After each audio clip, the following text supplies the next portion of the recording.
देखिए कैपेसिटर में आप देखेंगे स्फेरिकल कैपेसिटर और सिलेंड्रिकल कैपेसिटर।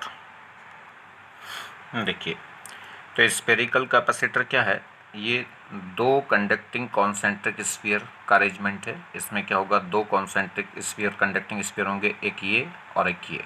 इसकी इनर रेडियस, इनर सेल की रेडियस कितनी होगी, इनर स्फीयर की रेडियस ए है और आउटर कंडक्टर की रेडियस कितनी है बी।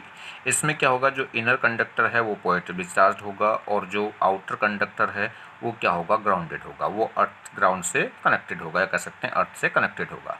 तो इस पर जो पॉजिटिव चार्ज है वो इंड्यूस हो जाएगा इधर माइनस चार्ज, तो जितना इस पर प्लस चार्ज होगा उतना ही यहाँ क्या हो जाएगा, माइनस चार्ज इंड्यूस हो जाएगा। तो ये इसकी पॉजिटिव प्लेट कहलाएगी और वो इसकी क्या कहलाएगी, नेगेटिव प्लेट। ठीक है, तो देखिए तो स्फेरिकल कैपेसिटर क्या है, it is a system of to concentric conducting sphere in which inner sphere is charged while outer is grounded. ठीक, अब इसका जो कैपेसिटेंस है वो कैसे आएगा, तो उसका जो कैपेसिटेंस है डायरेक्ट मैं आपको बता रहा हूँ क्योंकि कोर्स में ये हमारे है नहीं, कहीं होता है कहीं नहीं होता, तो इसको डायरेक्ट मैं बता रहा हूँ। तो इसका जो कैपेसिटेंस है वो कितना होगा, 4πε0 AB/B-A।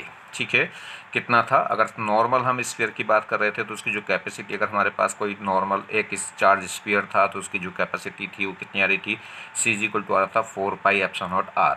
और इसमें अगर कॉन्सेंट्रिक, इस दो कॉन्सेंट्रिक कंडक्टिंग स्फीयर से अगर हमारे पास क्या है, कोई कैपेसिटर बना है जिसमें इनर कंडक्टर क्या है, पॉजिटिवली चार्ज, और आउटर कंडक्टर क्या है, ग्राउंडेड है, और इनर की रेडियस हो ए और आउटर की रेडियस बी, तो इस केस में जो कैपेसिटेंस है वो कितना आता है, C= है 4πε0 AB/B-A।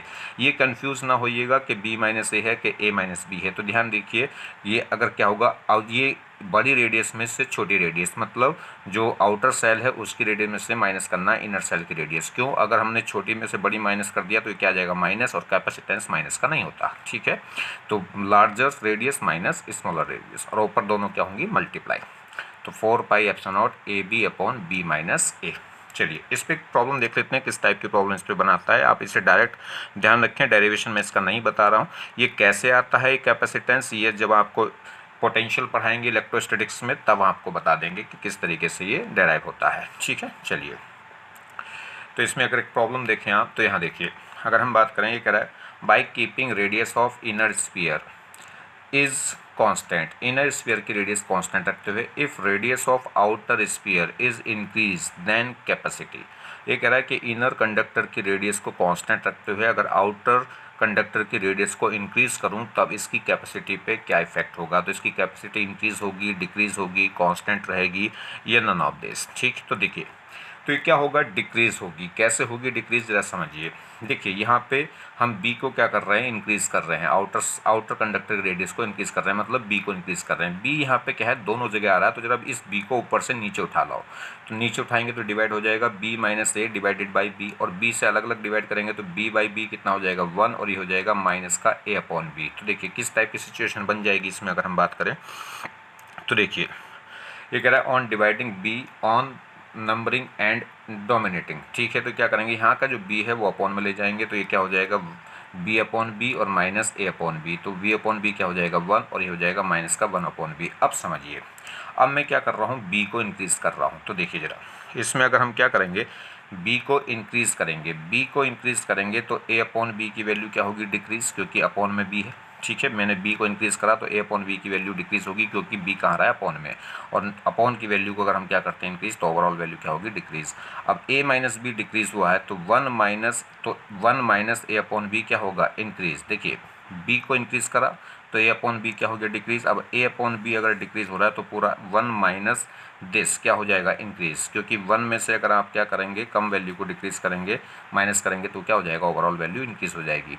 और ये वैल्यू अगर इंक्रीज हो गई, देखिए ये अपॉन में आ रहा है सी के, और ये अपॉन वाली वैल्यू अगर क्या होगी, इंक्रीज, तो ओवरऑल कैपेसिटेंस क्या हो जाएगा, डिक्रीज। क्लियर होगी बात। तो b इंक्रीज करेंगे तो A/B की वैल्यू घटेगी, और A/B की वैल्यू घटेगी तो 1 माइनस A/B क्या होगा, बढ़ जाएगा, और ये डिनोमिनेटर वाली वैल्यू अगर डिनोमिनेटर वाली वैल्यू बढ़ गई तो c क्या हो जाएगा, घट जाएगा। और देखें ये आउटर जो कंडक्टर है इसकी रेडियस बढ़ाते बढ़ाते कितनी कर दें, अगर इन्फिनिटी कर दें तो v की वैल्यू क्या हो जाएगी, इन्फिनिटी। और v की जगह आप क्या रख दें, इन्फिनिटी रख दें। तो देखिए अभी फॉर्मूला क्या आया था, c इक्वल टू आया था 4 pi epsilon not a upon 1 minus a upon b, और v की वैल्यू क्या कर देंगे, इन्फिनिटी। तो 1 अपॉन a अपॉन इन्फिनिटी क्या हो जाएगा, 0। तो 1 माइनस 0 क्या हो जाएगा, 1। तो उस केस में फॉर्मूला क्या आ जाएगा, तो कैपेसिटेंस क्या हो जाएगा, 4 पाई एप्सिलॉन नॉट a। तो नॉर्मल क्या हो जाएगा, सिंपल एक स्फीयर की तरह काम कर जाएगा। सिंपल स्फीयर मतलब कौन सा वाला, जो इनर कंडक्टर है, इनर कंडक्टर का स्फीयर बिल्कुल एक काम कर जाएगा। और किसी भी आइसोलेटेड स्फीयर की जो कैपेसिटी है वो कितनी बताई थी मैंने, 4 पाई एप्सिलॉन नॉट r। और इस समय r कौन हो जाएगा, जो इनर कंडक्टर है। आउटर कंडक्टर की रेडियस बढ़ के क्या हो गई, इन्फिनिटी, और इन्फिनिटी हो गई तो इसका मतलब क्या हो गया, हमारे पास एक पॉजिटिवली चार्ज कंडक्टर हो गया, जिसकी ये कैपेसिटर की पॉजिटिव प्लेट कहलाएगी और नेगेटिव प्लेट कहाँ कहलाएगी, इन्फिनिटी पे। तो उस केस में नॉर्मल फॉर्मूला आ जाएगा 4 पाई एप्सिलॉन नॉट r। ठीक है, चलिए एक और इसमें क्वेश्चन पूछा जाता है इस टाइप से। ये कह रहा है a conductor can be assume a capacitor whose second conductor will be at infinity, जिससे इसका सेकेंड कंडक्टर कहाँ है, इन्फिनिटी पे है। तो वही केस हो गया ये। तो क्या कह रहा है, a conductor can be assume as a capacitor, इसलिए हम क्या कर सकते हैं, किसी भी एक अकेले कंडक्टर को कैपेसिटर एज्यूम कर सकते हैं, जिसकी अनोदर कंडक्टर कहाँ एज्यूम कर लेते हैं, इन्फिनिटी पे। ठीक है, तो कह रहा है a conductor can be assume a capacitor whose second conductor will be at infinity, और उसके इस केस में कैपेसिटेंस हो कितना जाता है उस कंडक्टर का, 4 पाई एप्सिलॉन नॉट ए, अगर क्या हो जाए वो 4 pi epsilon naught into R, अगर क्या हो, स्फीयर कंडक्टर हो। चलिए एक और केस देखिए जरा इसमें। अगर हमारे पास अब क्या करा, हमने इनर वाले आउटर वाले स्फीयर को क्या कर दिया है, चार्ज कर दिया है, और इनर वाले को क्या कर दिया, अर्थिड कर दिया। ठीक है, जिसकी रेडियस ये है उसको, इनर वाले को ग्राउंडेड कर दिया है और आउटर वाले को क्या कर दिया है, चार्ज। तो इस केस में क्या कैपेसिटेंस निकल का आता है, तो इस केस में कैपेसिटेंस निकल का आता है C equal to 4 pi epsilon naught b square upon b minus a। ठीक है, तो ये डायरेक्ट आपको ध्यान रखने हैं। अगर इनका आपको डेरिवेशन सीखना है कि किस तरीके से आ रहा है, तो मैं इलेक्ट्रिक पोटेंशियल जब पढ़ाएंगे तब वहाँ पे सारी चीज़ें कैलकुलेट करवा देंगे आपको। अब नेक्स्ट देखिए सिलेंड्रिकल। अगर हम बात करें सिलेंड्रिकल कैपेसिटर की, तो सिलेंड्रिकल कैपेसिटर का भी फॉर्मूला बस आपको डायरेक्ट याद रखना है, ये भी मैं आपको वहीं पे बता दूंगा। ठीक है, चलिए तो इसमें क्या है, हमारे पास दो सिलेंडर हैं, एक इनर सिलेंडर और एक आउटर सिलेंडर। लेंथ दोनों की कितनी है, L, और एक की इनर सिलेंडर की रेडियस कितनी है, A, और आउटर वाले की कितनी है, B। तो A क्या है, रेडियस ऑफ इनर सिलेंडर, और B क्या है, रेडियस ऑफ आउटर सिलेंडर। ठीक है, तो इस केस में जो कैपेसिटी है, जो इनर वाला होगा वो क्या होगा, चार्ज होगा, और जो आउटर वाला है वो ग्राउंडेड होगा। तो इस पे जो प्लस चार्ज होगा वो इंड्यूस हो जाएगा इसकी इनर सरफेस पे कितना, माइनस चार्ज। ठीक है, तो ये कैपेसिटर की तरह काम करने लगेगा। तो इसकी जो कैपेसिटी है वो कितनी हो जाएगी, 4 पाई की जगह कितना रहेगा, 2 पाई। ध्यान रखना 2 पाई एप्सिलॉन नॉट L क्या थी, इस कंडक्टर की लेंथ, अपॉन क्या होगा, लॉग किस पे, ई बेस पे, b अपॉन ए मतलब higher radius divided by smaller radius, यानी कि लार्ज रेडियस को डिवाइड करना है स्मॉल रेडियस से। अगर हमने स्मॉल रेडियस को किससे डिवाइड कर दिया, लार्ज वाली से, तो उसके इसमें इसकी वैल्यू 1 से छोटी आ जाएगी, और उसमें लॉग में क्या होती है दिक्कत, क्योंकि log 1 क्या होगा, 0, और log अगर 1 से छोटी की वैल्यू निकालेंगे तो नेगेटिव आ जाएगी, और नेगेटिव आ जाएगी तो कैपेसिटेंस क्या हो जाएगा, नेगेटिव, इसलिए b अपॉन ए। अगर इसे 10 बेस पे ले लें, 10 बेस पे ले लेंगे तो क्या आ जाएगा, अगर 10 बेस पे ले लेंगे तो इसमें कितना आ जाएगा, 2.303। तो बस ध्यान रहे कैपेसिटेंस क्या होगा किसी भी सिलेंड्रिकल कैपेसिटर का, 2 पाई एप्सिलॉन नॉट L क्या है, उसकी लेंथ है सिलेंडर की, इंटू 2.303 लॉग 10 बेस पे b अपॉन ए, जहाँ b क्या है, आउटर सिलेंडर की रेडियस, और a क्या है, इनर सिलेंडर की रेडियस। देखिए एक ये प्रॉब्लम है, हमारे पास 4 कैपेसिटर हैं, C1, C2, C3, C4, और एक बैटरी लगी हुई है B वोल्ट की। तो ये कह रहा है कि इसमें चारों कैपेसिटर पे चार्ज बताना है, इनकी कैपेसिटेंस दे रखी है कितना है, C1 है C, C2 है 2C, और C3 है 3C, और 4C कितना है, C4 कितना है, 4C। क्लियर, तो इसका कैपेसिटेंस C, इसका 2C, इसका 3C, और इसका 4C। तो इन पे हर एक पे क्या बताना है, चार्ज बताना है। अगर इसे क्या कर दिया हमने, B वोल्ट की सप्लाई से कनेक्ट कर दिया है। तो देखिए ये तीनों किस में होंगे, सीरीज़ में, और इन तीनों का जो एक आएगा वो इसके साथ क्या होगा, पैरेलल में। तो अगर हम इसका पहले हम क्या देख लें, इन पे चार्ज तो हम जब निकालेंगे जब पहले हमें पता चल जाए कि यहाँ से बैटरी से कितना चार्ज फ्लो हो रहा है। या एक बात आप ध्यान दीजिए, अगर मैं बात करूँ, पॉइंट लगाइए आप, ये पॉइंट और ये पॉइंट, जो पॉइंट ये हैं वही पॉइंट ये कहलाएंगे, क्योंकि इनके बीच में कोई कैपेसिटेंस नहीं है, तो जो पोटेंशियल यहाँ का है वही पोटेंशियल यहाँ का होगा। तो इसके अक्रॉस तो पोटेंशियल हमें पता चल गया कितना V, और V इसके अक्रॉस पोटेंशियल पता चल गया क्योंकि ये पैरेलल में है, तो इसके अक्रॉस तो चार्ज पता चल जाएगा। Q इक्वल टू क्या होगा, C इंटू वी। C कितना है 4C और V कितना है V, तो इसके अक्रॉस तो चार्ज कितना हो जाएगा 4CV। क्लियर होगी बात। अब बात करें इसकी, तो अब बात करें तो जो पोटेंशियल देखिए, जो पोटेंशियल इसके क्रॉस था वही पोटेंशियल इन तीनों के ओवरऑल इन तीनों के क्रॉस होगा। इन तीनों के पोटेंशियल को ऐड करूं तो कितना होगा V, क्योंकि इन तीनों का जो रिजल्टेंट आएगा वो एक कैपेसिटर बन जाएगा और वो आपस में क्या है, पैरेलल में है। तो अगर हम बात करें इन तीनों कैपेसिटरों के अक्रॉस भी पोटेंशियल कितना है V, क्योंकि अगर ये पॉइंट A और B है तो ये पॉइंट भी क्या होगा, A और B। तो ये कैपेसिटर किसके बीच में लग रहा है, ए और बी के बीच में, तो इसका क्रॉस पोटेंशियल कितना हो जाएगा V, और ये तीनों भी किसके बीच में लग रहे हैं, ए और बी के बीच में, तो इनके ओवरऑल पोटेंशियल भी कितना होगा V। तो इस पे तो हमने चार्ज निकाल लिया, Q इक्वल टू कितना हो जाएगा C इंटू वी, और C है कितना इसका 4C, और पोटेंशियल कितना होगा V, तो इस पर तो चार्ज हो गया 4CV। क्लियर।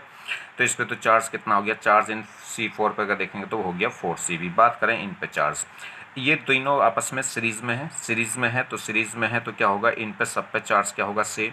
तो आप क्या कर लें, इनका इक्विवेलेंट रेजिस्टेंस निकाल लो, देख लो कि यहाँ से चार्ज फ्लो कितना करा होगा। तो जितना फ्लो करा होगा यहाँ से चार्ज, उतना इस पे गया होगा, उतना इस पे गया होगा, उतना इस पे, क्योंकि सीरीज में है। तो ये तीनों क्या होंगे, सीरीज में, और तीनों के क्रॉस ओवरऑल पोटेंशियल कितना है V, क्योंकि A और B के बीच में लगे हैं तीनों। तो इन तीनों के क्रॉस पोटेंशियल कितना होगा V। इक्विवेलेंट रेजिस्टेंस निकाल लीजिए इनका, तो ये किस में थे, सीरीज में थे, तो इक्विवेलेंट रेजिस्टेंस हम किससे निकलेंगे, वो निकल के आएगा 1/C plus 1/2C plus 1/3C। अगर हम इसको सोल्व करेंगे यहाँ से तो इक्विवेलेंट कैपेसिटेंस निकल के कितना आता है, 6C/11। तो इन तीनों का कैपेसिटेंस इक्वल निकल के आता है 6C/V। तब देख लो टोटल चार्ज कितना फ्लो हो रहा होगा इस कैपेसिटेंस के लिए। इस पूरी आर्म का कैपेसिटेंस कितना आ गया, 6C/11।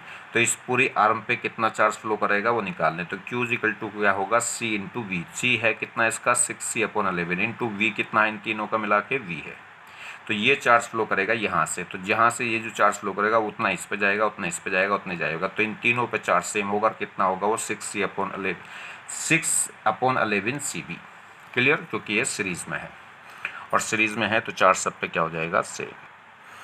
और एक प्रॉब्लम देखें, ये कह रहा है हमारे पास देखिए ये एक सेगमेंट इसने क्या रखा है, एक सर्किट दे रखा है। इसने कहा कि ए पॉइंट है, इस ए पॉइंट का जो पोटेंशियल है वो कितना है, 2000 वोल्ट है, और इस पर एक कैपेसिटर लगा है कितना 5 का, एक कैपेसिटर लगा कितना 10 का, एक ये 10 का और ये 10 का, और ये क्या है, ये जो पॉइंट है किससे ग्राउंडेड है। ठीक, चलिए इसका पोटेंशियल कितना हो गया 2000 वोल्ट, और ये जो ग्राउंडेड है, ग्राउंड का मतलब पोटेंशियल कितना होगा 0, तो इस पॉइंट का पोटेंशियल कितना हो गया 0, या कह सकते हैं सी पॉइंट का पोटेंशियल क्या हो गया 0। तो सी पॉइंट ग्राउंड से अर्थिड है, ग्राउंड से कनेक्टेड है, तो इसका पोटेंशियल क्या हो जाएगा 0, और ए पॉइंट का पोटेंशियल हमें दे रखा कितना 2000 वोल्ट।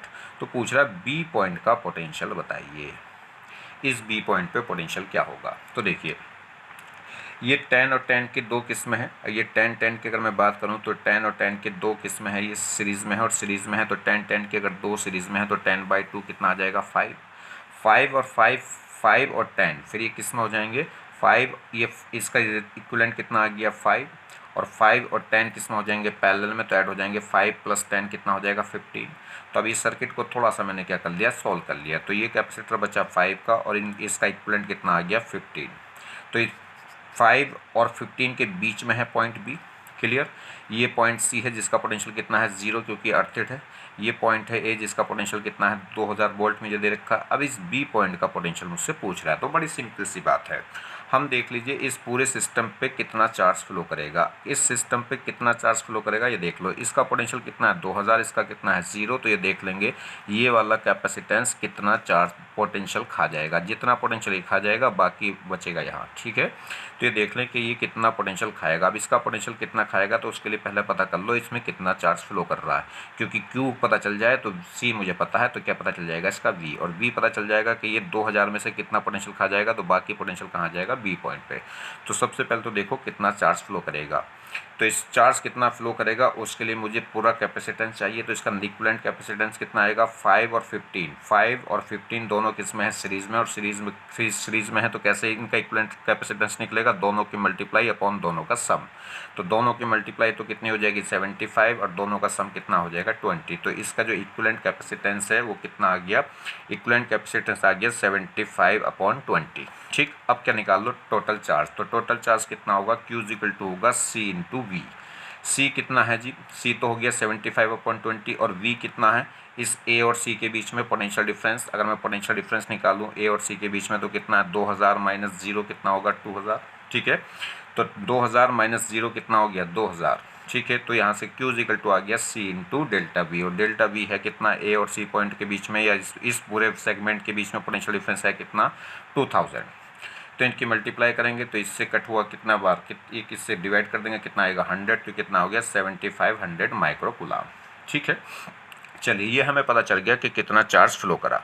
अब इसमें इतना चार्ज फ्लो कर रहा है तो ये चार्ज जो फ्लो करेगा ए पॉइंट से उतना ही इसमें जाएगा, उतना ही इसमें जाएगा। तो इसके क्रॉस चार्ज कितना आ गया, इसके क्रॉस चार्ज आ गया 75। तो ये देखिए कितना वोल्टेज ड्रॉप कर देगा, ये कितना वोल्टेज खा लेगा। तो इसका अगर मैं V निकालूं तो V इक्वल टू क्या होगा, V इक्वल टू होगा Q अपॉन C। तो देखिए चाहे तो ऐसा लगा लीजिए कि VA minus BB is equal to क्या होना चाहिए Q अपॉन C, या सीधा सीधा देख लो इसके क्रॉस कितना पोटेंशियल ड्रॉप हो गया। बाकी जो जितना इसके पोटेंशियल क्रॉस ड्रॉप होगा वो 200 में से क्या कर देंगे, माइनस कर देंगे। तो देखिए कितना पोटेंशियल ड्रॉप हो जाएगा इसके क्रॉस, Q इक्वल टू होता है CB, तो V इक्वल टू हो जाएगा Q अपॉन C। Q कितना है, कितना फ्लो कर रहा है Q 7500। इसे किससे डिवाइड कर दीजिए आप 5 से, 5 से डिवाइड करेंगे तो कितना आ जाएगा, ये आ जाएगा 1500। ठीक है, तो बस 1500 यहाँ ड्रॉप हो गया, था कितना ये 2000, तो इस पर कितना बचेगा 500 वोल्ट। क्लियर, या सीधा सीधा सा रखिए VA minus BB is equal to क्या होना चाहिए, इसका पोटेंशियल है कि Q upon C। VA minus BB और ये Q है कितना 7500 और C कितना है 5, तो ये कितना आ गया यहाँ से 1500, बस B निकल जाएगा। तो V निकालेंगे तो कितना आ जाएगा 2000 माइनस 1500 कितना बचेगा 500, यानी कि 2000 वो 2000 माइनस कितना हो जाएगा 1500 इज इक्वल टू कितना आ जाएगा ये 500 वोल्ट। और एक क्वेश्चन देखिए, ये कह रहा है दो पॉइंट हैं A और B, इनके बीच में दो कैपेसिटर लगे हैं, एक 1 माइक्रोफेरेड का, एक 2 माइक्रोफेरेड का, और एक बैटरी और लगी है कितनी 5 वोल्ट की, जिसका नेगेटिव टर्मिनल A से है और पॉजिटिव टर्मिनल B से है। चलिए, और ये कह रहा है A और B के बीच में जो पोटेंशियल डिफरेंस है वो कितना है 5 वोल्ट। ठीक, तो पूछ रहा है इनके क्रॉस चार्ज बताओ, इनके क्रॉस पोटेंशियल बताओ। ठीक है, इस कितना चार्ज होगा इसके क्रॉस या कितना पोटेंशियल ड्रॉप होगा इनके क्रॉस, ये सब कुछ भी बातें पूछ सकता है। चलिए, तो देखिए ध्यान दीजिए A माइनस बी का पोटेंशियल कितना 5, इसका मतलब ये हायर पोटेंशियल पे है और ये लोअर पोटेंशियल पे है, क्योंकि VA minus BB is equal to कितना आ रहा 5। तो इन दोनों के बीच में पोटेंशियल डिफरेंस कितना है 5 है। चलिए, मत ये हायर पोटेंशियल हो गया तो लोअर पे। दूसरी बात इस, तो अगर ये हायर पोटेंशियल पे ये लोअर पोटेंशियल पे, तो चार्ज फ्लो किधर कर रहा होगा, इधर A से B की तरफ चार्ज जा रहा होगा। और ये जो बैटरी लगी है फर्दर कितने 10 वोल्ट की, ये भी चार्ज किधर फ्लो कर रही होगी। देखिए इसका पॉजिटिव पोल किधर है, यहाँ, तो पॉजिटिव पोल से चार्ज फ्लो होगा, तो ये भी चार्ज किधर फ्लो कर रही A से B की तरफ। तो टोटल अगर मैं बात करूँ तो टोटल EMF कितना हो जाएगा 5, तो इसका साथ में 10 जुड़ जाएगा तो कितना आएगा 15। ऐसे समझ में नहीं आ रहा तो क्या करिए आप, क्या करें, इस A और B के क्रॉस पोटेंशियल डिफरेंस कितना है B, तो ऐसे कह लो कि A और B के क्रॉस एक बैटरी जुड़ रही होगी कितनी 5 वोल्ट की, और वो बैटरी ऐसे जुड़ रही होगी कि चार्ज A से B की तरफ फ्लो होना चाहिए। तो देखिए ऐसे हम कर सकते हैं इसको। अगर हम बात करें तो इसमें क्या होगा, ये देखिए हमने क्या करा, A और B के बीच में पोटेंशियल डिफरेंस कितना था 5, तो मैंने क्या करा A और B के बीच में एक बैटरी जोड़ ली, और बैटरी ऐसे जोड़नी है कि जिससे बैटरी का पॉजिटिव टर्मिनल किससे जुड़ना चाहिए A से, और नेगेटिव किससे जुड़ना चाहिए B से, तभी तो BA माइनस BB कितना आएगा 5, मतलब A हाई पोटेंशियल पे होना चाहिए। और साथ में एक ये बैटरी लगी हुई थी कितनी 10 वोल्ट की। अब ये देखिए ये बैटरी चार्ज फ्लो करेगी इधर और ये बैटरी चार्ज फ्लो करेगी इधर, दोनों की डायरेक्शन सेम ही तो है, घूम के जब आएगी देखो, और दोनों की डायरेक्शन सेम है, तो E1 प्लस E2 जुड़ जाएंगे तो कितना हो जाएगा 15 वोल्ट। तो ये 15 वोल्ट का हो जाएगा। इसे यहाँ रखो कोई फ़र्क नहीं पड़ता। तो इन दोनों बैटरी को जोड़ के E1 प्लस E2 मिलकर कितना हो जाएगा 15 वोल्ट, और ये दो कैपेसिटर हो जाएंगे, एक 1 माइक्रो का और एक 2 माइक्रो का। किस में है? ये सीरीज़ में है, ऐसे घूमेगा। अब तो जो चाहो वो निकाल लेंगे, ठीक है। इसकी वैल्यू थी 1 माइक्रोफैराड, इसकी कितनी थी? 2 माइक्रोफैराड। तो समझ गए बात को। अगर आपको वैसे समझ में नहीं आता कि ए और बी के बीच में पोटेंशियल डिफरेंस 5 है, तो आप क्या कर लें, एक बैटरी जोड़ लें, और बैटरी ऐसे जोड़ेंगे, इनने VA माइनस बी भी बता रखा है, तो इसका मतलब ए का पोटेंशियल हाई है, किससे? बी से। तो इसका मतलब बैटरी का पॉजिटिव पोल किससे जोड़िए? ए से, और नेगेटिव पोल किससे जोड़िए? बी से। बाकी जो बैटरी जुड़ी है वो अपने आप अपने अकॉर्डिंग आ जाएगी। अब ये बैटरी भी चार्ज फ्लो कर रही है इधर को, और ये बैटरी भी चार्ज फ्लो कर रही है इधर को, तो इसका मतलब दोनों की डायरेक्शन सेम है, दोनों सेम डायरेक्शन में करंट फ्लो कर रही हैं, तो नेट ईएमएफ क्या हो जाएगा? ऐड, और वो कितना हो जाएगा? 50। बस अब तो सॉल्व कर देंगे, ठीक है। चलिए, थैंक्स। तो देखिए कैपेसिटर आपका कंप्लीट हुआ। ये अब कैपेसिटर का रिवीजन डलेगा, ठीक है, और रिवीजन डलेगा तो उसके बाद कैपेसिटर और भी ज़्यादा अच्छे से क्लियर होता चला जाएगा आपको, मगर पहले आप इसको कर लें, ठीक है। ये भी बहुत अच्छा लेवल है, और इसको ये आप पढ़ लेंगे तो ये बेसिक्स आपका क्लियर हो जाएगा। फिर मैं आगे आपको बहुत अच्छे अच्छे प्रॉब्लम्स करा सकता हूँ, ठीक है, मगर इसको पढ़ना ज़रूरी है पहले। थैंक्स।